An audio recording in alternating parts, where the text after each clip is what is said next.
Capítulo 1 de Jonas. Vamos lá, diz o seguinte: a palavra do Senhor veio a Jonas, filho de Abitai, dizendo: levante-se e vá à grande cidade de Nínive e pregue contra ela, porque a sua maldade subiu até a minha presença.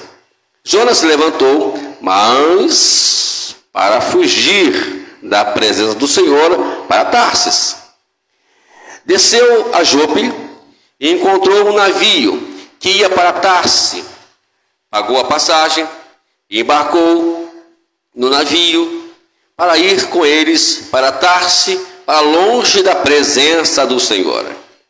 Mas o Senhor lançou sobre o mar um forte vento, e levantou-se uma tempestade tão violenta que parecia que o navio estava a ponto a se despedaçar.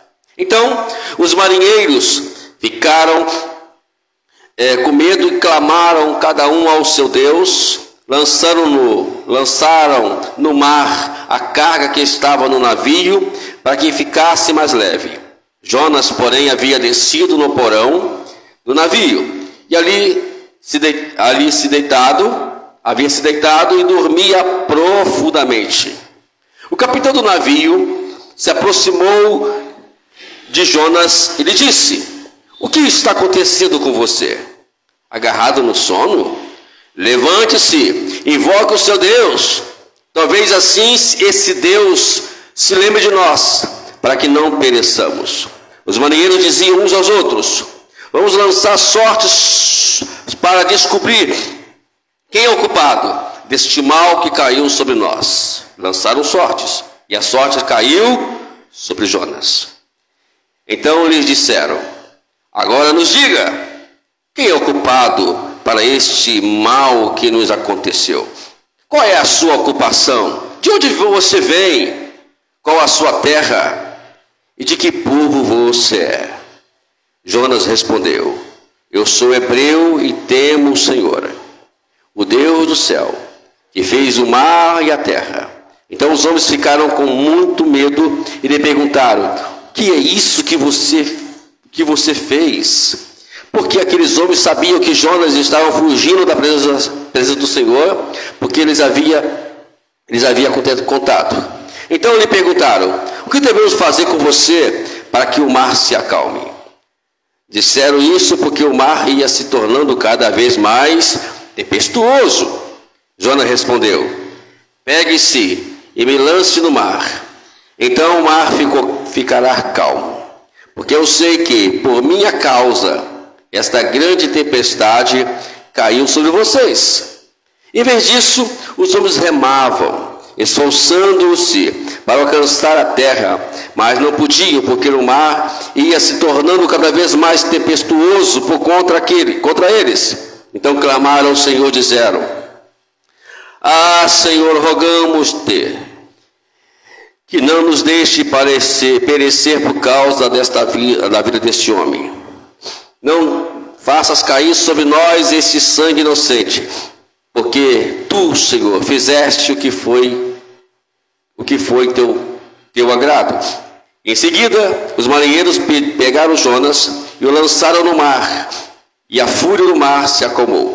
Então esses homens temeram muito ao Senhor, ofereceram sacrifício ao Senhor e fizeram votos. E o Senhor ordenou que um grande peixe engolisse Jonas, e Jonas estivesse 3 dias e 3 noites no ventre do peixe. Irmãos, toda vez que nós falamos sobre essa história, nós ficamos impressionados, né? Existe várias vertentes aí sobre que peixe é esse, né? Eu, particularmente, eu sou do tipo que não discuto sobre isso. Não interessa o peixe, se foi a baleia. Dizem que a baleia não pode, porque é por causa da sua garganta que é pequena, essa história toda que se conta aí. Mas, na verdade, a gente não tem que discutir sobre isso. O importante que aconteceu foi um fato. Isso é fato. E Jonas, né, é conhecido como um grande profeta de Deus. Profeta que, segundo o registro de segundo Reis, capítulo 14, fala que ele profetizou para que o seu povo viesse a obter várias vitórias. Então ele era conhecido como um grande profeta. Jonas, ele era de Gat-Hefer, um lugar lá da área de Jebulon, ali próximo à Galileia. Ele era um profeta daquela região. E agora, Deus chega para esse homem e diz para ele: olha, você agora levanta-se e vai para um lugar chamado Nínive. E você vai pregar para ele. Pregar para eles lá, porque a sua maldade, a maldade deles, chegou até a mim de uma forma totalmente não muito boa. Prega para eles. E Jonas, por sua vez, eu gosto muito dessa leitura irônica que nos traz aqui, e fala: e Jonas se levantou, aí vem a preposição, mas para fugir da presença do Senhor. Então tem muitas vezes a gente sempre faz isso, né? A gente tem a responsabilidade de fazer algo que Deus nos determinou, mas em vez de levantarmos para fazer o que Deus determinou, nós levantamos para fugir do compromisso que Deus colocou em nossas mãos. Isso é muito sério. Eu sempre falo que quando a gente começa a pular um pouquinho para cá, pular um para cá, e a gente sempre me olha gente, lembra de o próprio Senhor Jesus, né? Numa das suas passagens, num dos evangelhos, olha, lembra de Jonas, né? É como fosse abrir a nossa mente e dizer: olha, eu preciso me lembrar do que aconteceu com Jonas. Hoje, nosso irmão Marcelo cantou sobre o amor, o pastor falou sobre o amor aqui. Então, ele esqueceu de grandes detalhes, que o amor está acima de qualquer coisa, né? Qualquer coisa. O mandato de Deus, quando Deus nos ordena algo, a nossa obediência está de acordo que a gente vai demonstrar se nós amamos ou não a Deus. E Jonas se levanta e vai para Jope. Irmãos, para ter uma ideia, Nínive, como muitos talvez já ouviu falar que Nínive não tem praia, né? Nínive é um lugar lá do Líbano, ali do norte, né, de Israel, não tem praia, é um lugar onde não tem praia. Já Tarsis já é um lugar já que tem ali, já tem a praia. Não? Então vamos lá, vamos dizer aqui, olha para mim. Aqui fica Nínive, né? Onde está minha mão direita, né? Onde está minha mão direita, o norte de Israel. E aqui, do meu lado esquerdo, né, fica Tarsis. Então, vocês irmãos estão vendo a diferença de uma para outra. Não, aproximadamente, segundo, eu não sei, mais ou menos, eu sou muito ruim de geografia bíblica, né? Então, eu não posso te dar para os irmãos a exatidão que poderia ser a distância, tanto de Jope, tanto de Tarsis para Nínive. Mas a distância era muito longa. Porque pensava, talvez, na sua ignorância, Jonas, que assim pudesse se livrar desse problema de ir para Nínive. Aí muitos perguntam: mas Jonas teve medo de pregar em Nínive? Não, Jonas era um profeta. O profeta não tem medo. O profeta, ele encara qualquer situação. O problema não era o medo. O problema de Jonas, você vai ver isso no capítulo 3, né? Lá desse livro aqui. A gente não vai falar hoje sobre isso. Mas no capítulo 13 ele mostra claramente que não era o medo. Ele achava que Nínive não merecia salvação. Então o que ele fez? Eu não vou pregar esse povo. Eu conheço esse povo. Segundo os historiadores falam que esse povo era tão ruim que eles abriam as barrigas das mulheres e colocavam animais lá dentro. Eles amarravam as pessoas para morrerem debaixo do sol quente na praia, na estrada. Praia não. Entendeu? Eles eram muito ruins. Eram muito ruins. Então, Jonas, ele olhava a situação, conhecia a história dos ninivitas e pensava: eles não merecem a salvação, e tudo tem que ir para o inferno. Esse é um problema muito sério. Quando nós achamos que todas as pessoas que fazem mal têm que ir para o inferno. Né? E a Bíblia diz que não é assim que funcionam as coisas. O próprio Deus, ele aqui deu oportunidade para os ninivitas, mas à frente você vai observar que eles se converteram para a frustração de Jonas. Mas não quero falar sobre isso hoje. Eu quero falar sobre o capítulo 1 hoje, que é muito interessante. Jonas foge. Né? Existe uma coisinha que a gente gosta muito de fazer. Não sei se os irmãos fazem isso, mas eu já vi muitas pessoas fazerem isso. Hoje eu estou orando a Deus. Aí ele quer fugir da responsabilidade, certo? Aí ele fala assim, olha, eu vou lá fora agora. Se eu estiver lá e tiver um ônibus no ponto, eu vou achar o seguinte, é de Deus eu ir embora. Deus não vai, porque se Deus colocou um ônibus lá fora para poder eu embarcar nele, não é sinal que Deus não vai levar em conta eu não fazer esse negócio da obra dele. Jonas também pensou assim? Não vou dizer que ele pensou. Mas em tese, podemos até conjecturar, dizer que ele talvez pensou e chegou lá em Jope, e quando ele olhou, se eu vou chegar em Jope, quando veio chegar em Jope, eu vou encontrar, se eu encontrar um navio, é porque eu tenho que pegar esse navio. Mas aí, era comum isso lá, né? Ele chega lá, ele vê um navio lá em Jope. Quando ele vê um navio em Jope, o que ele faz? Ele embarca no navio. Jonas fica tranquilo. É tão tranquilo que ele vai o quê? Dormir. E a Bíblia diz de uma forma tão irônica, e o sono dele era profundo. Dormiu profundamente, não estava nem aí. O que estava acontecendo lá fora, o que Deus pensava, o que Deus achou de pensar. Então ele foi embora.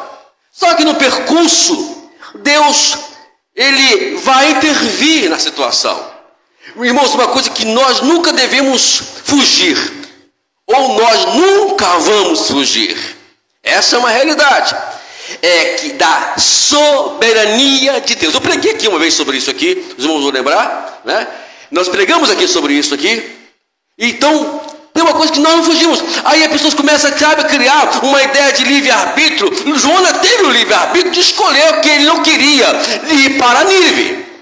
Mas Deus, ele determinou que Jonas tinha que ir para onde? Para Nínive. Ele não quis ir. Então ele teve o livre-arbítrio de escolher o que ele queria. Só que o livre-arbítrio não quer dizer que eu vou continuar naquela linha de raciocínio que eu criei. E Jonas estava pensando assim. Ele vai para lá, entra no navio, dorme no navio. Aí ele começa a ouvir da para lá, a tempestade aqui, tempestade ali. Os marinheiros ficam desesperados porque o navio já estava pronto a naufragar, a se despedaçar, porque as ondas batiam fortemente sobre aquele navio. Estavam jogando as coisas fora para esvaziar o navio. E quando o capitão desce lá embaixo, vê quem dormindo, Jonas. E ele pergunta, quem é você? Você está fazendo o que aí, rapaz? Você não está percebendo que o negócio está pegando lá fora, não? Clame ao seu Deus. Porque lá nós cravamos o nosso Deus não resolveu o problema. Clame ao seu Deus, porque de repente o seu Deus pode resolver o nosso problema. Irmãos, deixa eu aqui falar uma coisa muito importante para a igreja. O mundo está pensando assim como esses marinheiros. Estão no meio do vendaval, sabe? No meio de umas tempestades. É tanto problemas, irmãos. Às vezes a minha esposa fica lá brigando comigo, sabe? Mulher briga à toa, né, pastor? Toda mulher quer brigar dentro de casa com a gente. Aí ela fica brigando comigo. Por que você fica vendo essas reportagens, esses telejornais? Minha filha, eu tenho que ver, filha. Tem que saber o que está acontecendo lá fora. Para eu ter ciência do que eu tenho que fazer, o que eu tenho que pregar, o que eu tenho que orar, qual vai ser a mensagem que eu tenho que trazer para que eu venha despertar esse povo para Deus. E vimos, irmão, que a maldade está muito grande. Hoje, aqui próximo de nós está tiro para cá, é tiro para lá, é tanta maldade, é pessoas morrendo, é pessoas fazendo maldade de uma forma sem motivos às vezes. E isso está acontecendo no nosso mundo. Eles estão desesperados. Enquanto estão desesperados, estamos algumas pessoas dizendo-se cristão, dizendo-se crente, dizendo-se salvo, dizendo que são de Deus, estão dormindo nas suas casas de uma forma tão profunda que não estão entendendo o quanto o mundo está sofrendo, o mundo está sendo violentado pela tempestade que a qual está vindo sobre eles. É muita coisa que está acontecendo. Nesse momento, quantas pessoas estão morrendo? Nesse momento, quantas pessoas estão sofrendo, quantos lares estão passando por crimes passionais, quantas mulheres, agora com essa ideia, virou moda, homem matar mulher, uma coisa horrível. Parece que esses camaradas não pensam, né, e começa a achar que eles são donos das mulheres, e começa a matar as mulheres, é uma coisa, crianças sendo violentadas, crianças sendo, e assim por diante. E o mundo está sendo violentado pelas maldades. O apóstolo João, na sua carta, ele diz o seguinte: o mundo jaz no maligno. Então essa é a pergunta. Não é que o mundo pertence ao maligno. O mundo está envolto do que é a ideologia do maligno. Jesus disse uma coisa muito interessante, que o diabo, ele é o príncipe desse mundo. É ele que coordena todas as ideologias. É por isso que nós temos que tomar cuidado para não deixar o mundo entrar dentro de nós. Toma cuidado para que nós não venhamos nos envolver com o mundo, com as ideias do mundo, com as formas do mundo. O apóstolo Paulo em si, ele deixou uma coisa bem clara: não vos conformeis com este mundo, mas transformai-vos, deixai que Deus transforme a nossa mente, para que eu venha saber qual seja a boa e agradável e perfeita vontade de Deus. Eu tenho que mudar. É nós que temos que mudar o país. Eu não tenho que esperar isso pelo Lula, eu não tenho que esperar isso pelo Bolsonaro, eu não tenho que esperar isso, eu vou falar o nome aqui hoje, né? Eu tenho que esperar isso por esses caras aí, que eu só sei o nome dos dois também, né? Vamos lá, eu não tenho que esperar nome, não tenho que esperar por eles nada, não. Nós às vezes ficamos muito presos à questão política hoje, esquecemos de um fato muito importante: o poder de Deus é que transforma vidas, não é o poder político. Tanto foi o poder político que levou Jesus para a cruz do Calvário. Por quê? Eles esperavam de Jesus o quê? Um revolucionário, que mudasse aquela ideia política que estava Israel na época, predominando ali o Império Romano. Eles queriam de qualquer maneira sair daquele inferno de imposto alto. Mas Jesus veio para quê?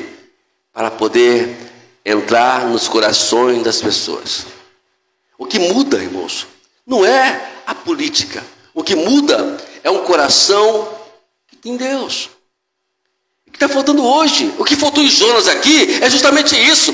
Jonas entender que ele não teria que julgar, não interessava a ele saber se Nínive era uma cidade, era um povo ímpio, ou se Nínive era um povo maldoso. Não interessava para ele, não era interesse dele. Ele tinha que cumprir o que Deus falou, ir lá para Nínive e pregar para eles. Se eles vão ser salvos ou não, aí é problema deles. Não é mais problema de Jonas mais. Jonas não. Jonas faz como alguns de nós faz. Foge da responsabilidade que foi posta nas nossas mãos. Quantas pessoas no nosso emprego precisam do teu testemunho? Quantas pessoas lá da sua vizinhança precisam do teu testemunho? Estão aguardando, amados, que nós viemos tomar uma posição nessa terra. Não é pegar o barquinho e fugir, não é pegar e se esconder, não. É se frutificar. Está pronto para responder às perguntas que a qual vão ser questionadas. O mundo está desesperado. Vocês ainda não perceberam isso, não? Nunca vimos tanta coisa acontecendo como nos últimos anos para cá. Coisas que eu nunca via. Muitas queimadas, né? Eu estou com 56 anos de idade e eu nunca vi queimar tanto, pegar fogo em tantos lugares no Brasil. No Brasil, nos Estados Unidos isso é comum, né? Mas aqui, no Brasil, acontecer isso, não acontecia isso já. Queimava uma coisinha aqui, mas queimava uma coisinha ali, mas como acontecendo nos últimos dias, é incrível. A maldade do homem está passando dos limites. E aí, os marinheiros entendem que tem alguma coisa errada ali. Alguém fez alguma coisa errada. Então vamos fazer o seguinte, vamos tirar a sorte. Tirar a sorte. Caiu a sorte na quem? Em Jonas. E aí perguntou, as perguntas são muito interessantes que eles fizeram para Jó. Olha só as perguntas. Primeira coisa, quem é o culpado por este mal que nos aconteceu? Quem é o culpado? Jó, o que você fez? A outra pergunta, qual é a sua ocupação? Ah, eu sou pastor. Que vergonha. E calado se escondendo. Eu sou diácono. Calado se escondendo. Eu sou o que prega na igreja. Eu sou aquele que pega o púlpito e faz ali e faz aqui. Mas em casa, mas lá fora está se escondendo do povo. É uma vergonha. De onde você vem? Qual é a sua terra? De que povo você é? Aí Jonas talvez baixou a cabeça e falou assim, eu sou hebreu. Temo o Senhor, Deus do céu, que fez o mar e toda a terra. Eu sou e sirvo ao Deus Criador, que tem o domínio sobre tudo isso aqui. Aí eles entram em desespero, porque agora o negócio ficou mais feio ainda. Porque ele não está falando simplesmente com qualquer pessoa. Está falando de alguém que representava Deus nesta terra. Olha só que coisa. O que você fez? Que isso que você fez? Estamos perdidos. Agora sim. Vamos todos a água abaixo. E aí, lhe perguntaram para Jó no versículo 11. O que devemos fazer com você? Para que esse mar se acalme. Aí, e aí? O que eu vou fazer por você? O que você pode fazer para a gente, Jonas? E a pergunta que o mundo faz, tanto para mim como para todos nós, é essa. Igreja do Senhor, o que eu tenho que fazer? O que vocês podem fazer por nós para poder melhorar a nossa sociedade? É muito prático. Os políticos dizerem o seguinte, que vão prende os maldosos, leva eles lá e eles morrem lá, acabou tudo. Não, irmãos, essa nunca foi a solução. A solução não é a morte, a solução é a transformação. É por isso que a igreja está nessa terra. Não é para reunir esporadicamente ou regularmente nos dias da semana, não. A igreja existe é para poder trazer salvação e trazer Deus, para poder mostrar Deus para essas pessoas no intermédio da nossa vida, do nosso testemunho, e abrir a boca e dizer assim, o Senhor ainda salva. É isso que está esperando muito de nós, irmãos. E Jonas só tem uma solução. Eu tenho a solução para vocês. Eu sou o problema. Me lance ao mar. Me lance ao mar e tudo vai ficar calmo. Mas o que me chama a atenção, irmãos, que mesmo aquele povo servindo a outro Deus, eles tinham amor no seu coração. E olhou para Jonas, talvez, coçando a cabeça. Se eu lançar ele, vou matar o menino, vou matar o homem. Aí eles pensaram várias vezes e ficaram pensando se iriam ou não lançar Jonas ao mar. E aí, observe somente o texto, Olha aqui no versículo 14, que coisa interessante. Então clamaram ao Senhor, aí começaram a orar ao Deus de Israel. Ah, Senhor, rogamos-te que não nos deixe perecer por causa da vida deste homem. Senhor, eu sei que nós não deixamos de morrer por causa do erro dele. Mas também não faça cair sobre as nossas mãos o seu sangue, ao lançarmos ele sobre o mar. E aí que ficaram entre a dúvida. Entre ficar sendo violentado pela tempestade ou lançar Jonas ao mar. E o mundo está assim hoje, sabe? O que ela escolhe? Ela fica, é por isso que a igreja, é porque o mundo em si, ela persegue a igreja. Porque elas, lá no subconsciente, talvez eles nem percebam isso de uma forma visível, mas eles lá no subconsciente deles, eles sabem que a igreja é a solução para este mundo. E por isso que eles perseguem a igreja, porque eles sabem que a igreja pode dar solução. Eles podem dar essa reviravolta, eles podem mudar o país. Se a igreja orar, amados, se nós orarmos, hoje a gente vai orar daqui a pouquinho em favor do neto da irmã Maria, da irmã Sônia, mas uma coisa é certa, se nós orarmos e botarmos nosso trabalho em oração de uma forma consciente, Deus vai mudar muita coisa na minha vida e na vida do nosso país. Sabe por que às vezes não muda? Eu tenho uma solução, existe solução, eu tenho uma resposta. Porque as lideranças estão brigando pela causa do mundo.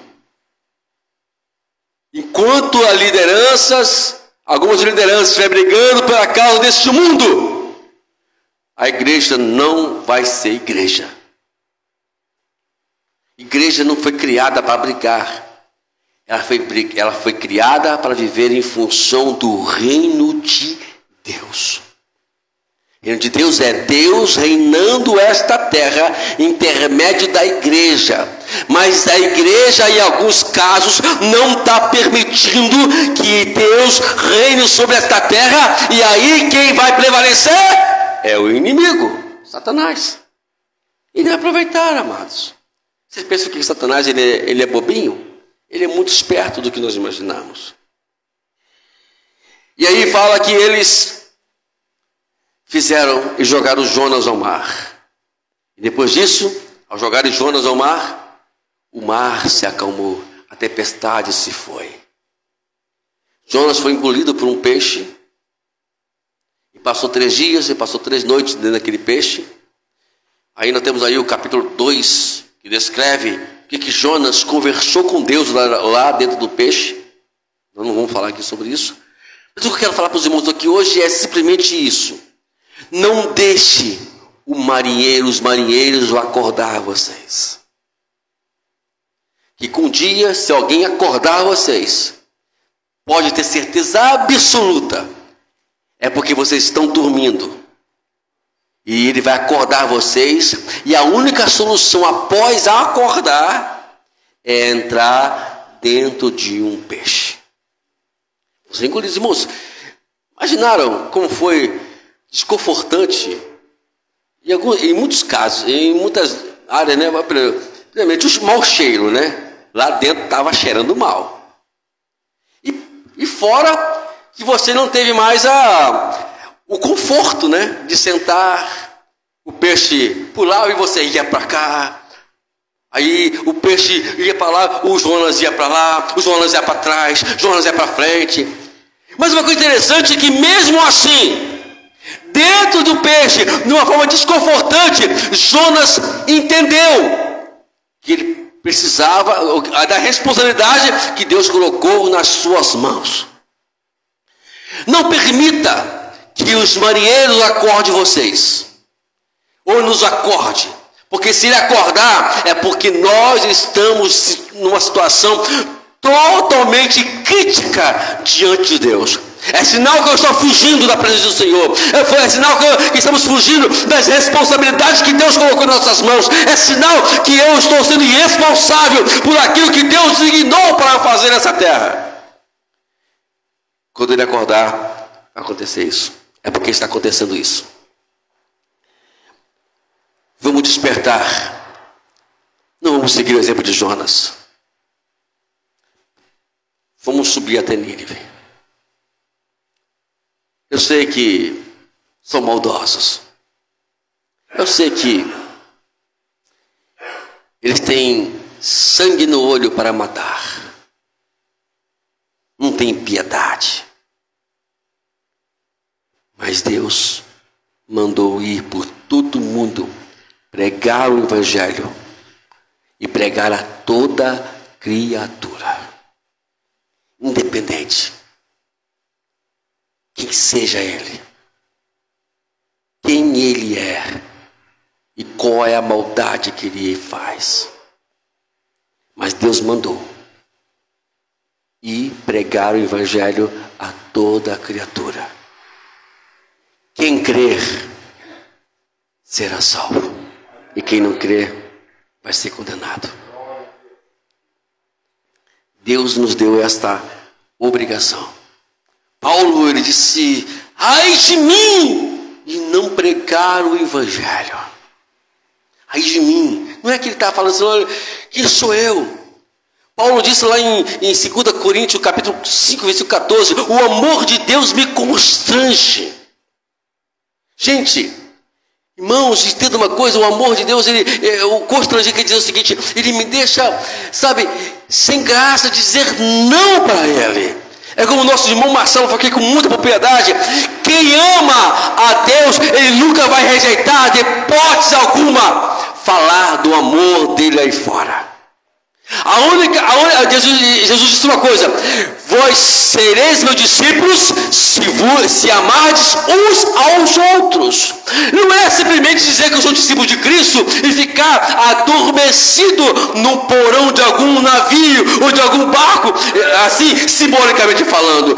Amar a Jesus significa eu estar à disposição para falar dele para qualquer pessoa que eu tiver acesso a ele. Fala para ele. Abre seu coração para Deus. Diz: Senhor, eu preciso amor no meu coração. A igreja de Éfeso era uma igreja que foi bem elogiada por Jesus, por sinal. Fazia tudo, uma igreja evangelística. Sabe? Não tem aquela pessoa que vai para a rua pregar o evangelho, sabe, pastor?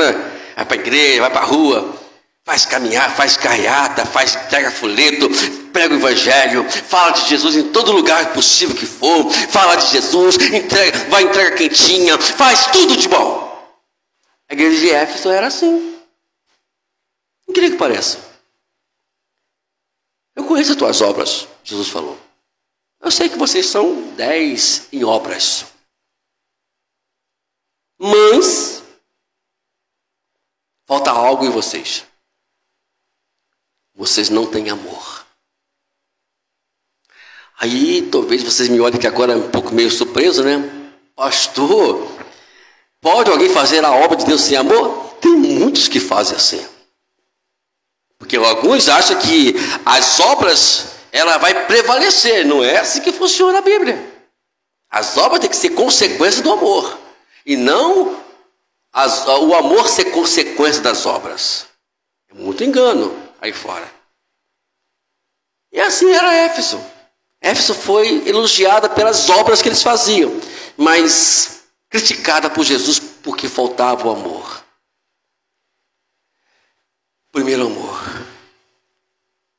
Já faltou isso no coração da igreja hoje. O amor de orar pelas vidas, de clamar pelos perdidos. Quer ver uma coisa? Vou terminar já, amados. Quando você olha para alguém, assim, que não é uma pessoa muito boa de índole não, né? Como é que é seu olhar para ele? É olhar de misericórdia, de compaixão? Eu vou querer olhar assim: é Jesus, queima ele. Jesus vai agindo agora. Não, só ele já orar assim, já demonstrou que não ama ninguém mais, né? Estou querendo que Jesus extermina. É como fosse assim: chama o anjo exterminador para acabar agora com esse povo. Não é essa a visão. A visão de amor, que está no grego ágape, é o amor de Deus, o amor que olha, não é para obra das pessoas, mas dentro da pessoa. Porque, irmãos, tenham ideia de uma coisa: todos eles, independente que sejam maldosos, existe lá no coração, no íntimo deles, a vontade de sair daquela vida. Irmãos, eu não sou psicólogo não, né? Eu vou chamar aqui o nosso irmão, esqueci o nome dele, o Luciano. Pedi ele para pregar sobre essa questão, né, área interior, né, das pessoas, da mente, né? Ele é bom, ele está estudando sobre isso, então isso aí é para o Luciano, viu, Luciano? É para você lá. Né? Então, Mas se nós formos olhar, né, a gente vai ver que todos nós, eu era assim, amados. Irmãos, está aqui o nosso irmão Silvio, que vai recordar disso, que ele conhece, eu me conheci como é que eu era antigamente, há 30 e poucos anos atrás, né? Lá no ano 86, né, vamos dizer assim. Eu estava lá, irmãos, pervertido, falava palavrão à légua, né? Mas lá no interior, eu me lembro uma vez que eu cheguei, eu bebi tanto aquele dia. Eu tinha 17 anos na época. Eu bebi tanto, irmãos. Mas aquele dia eu misturei tudo. Bebi cachaça com cerveja, peguei um vinho, peguei um conhaque. Irmãos, aquele dia eu fiz uma Missilândia. Não sei se o nome é esse mesmo. Misturei tudo. Irmãos, eu cheguei em casa, eu me lembro. Só tirei o calçado, deitei na cama e só acordei no dia seguinte com aquela bendita ou maldita dor de cabeça. Me sentei, orei para mim mesmo, não era cristão ainda. Senhor, ó Deus, eu não falei Senhor porque a gente não tinha essa liberdade ainda, né? Deus, ou melhor, Deus não, eu falei para mim mesmo, né? Perdão. Wagner, você quer ficar igual ao seu pai? O seu pai perdeu família, perdeu uma perna, perdeu a credibilidade, perdeu o respeito, tudo por causa dessa maldita bebida. Você quer caminhar pelo mesmo caminho? Aí eu falei, opa, peraí, eu preciso acordar, me despertar. Daquele dia, eu não parei de beber, mas também não bebi mais do que eu bebia antes. E ali, eu creio, naquele dia, tinha algo, mesmo eu naquela vida medíocre minha, existia alguém dentro de mim que precisava de salvação. Todo mundo que está nesse mundo precisa de alguém que interceda por ele, alguém que lute por ele, para ele sair daquela vida. E para resumir, para terminar, o que aconteceu com o Nedevila depois? Jonas chega lá, né? Vou pregar. Tu mandou pregar? Vou pregar. Deixa comigo. Ó, seguinte, dou para vocês 40 dias, hein? Se ninguém se converter, vai todo mundo morrer e Deus vai exterminar vocês. Agora sim.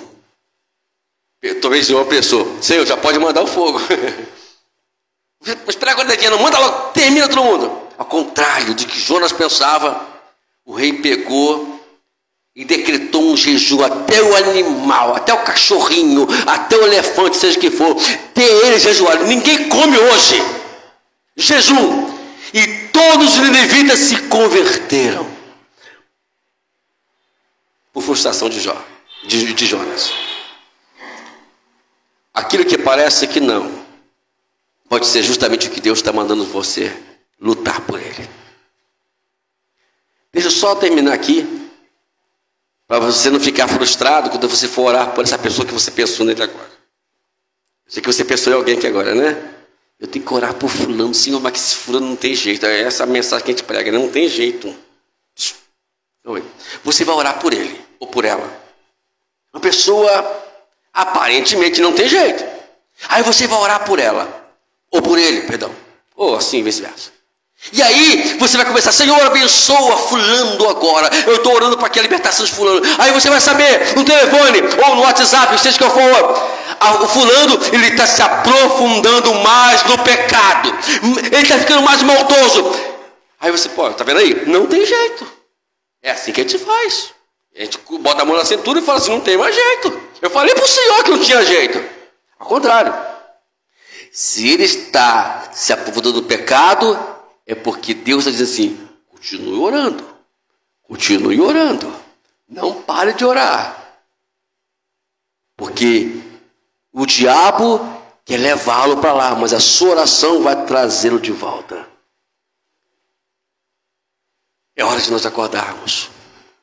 Não deixe o marinheiro acordar você, meu irmão. Aproveite enquanto o mar não está batendo. Porque quando ele bater, a única solução é entrar no peixe. Amém?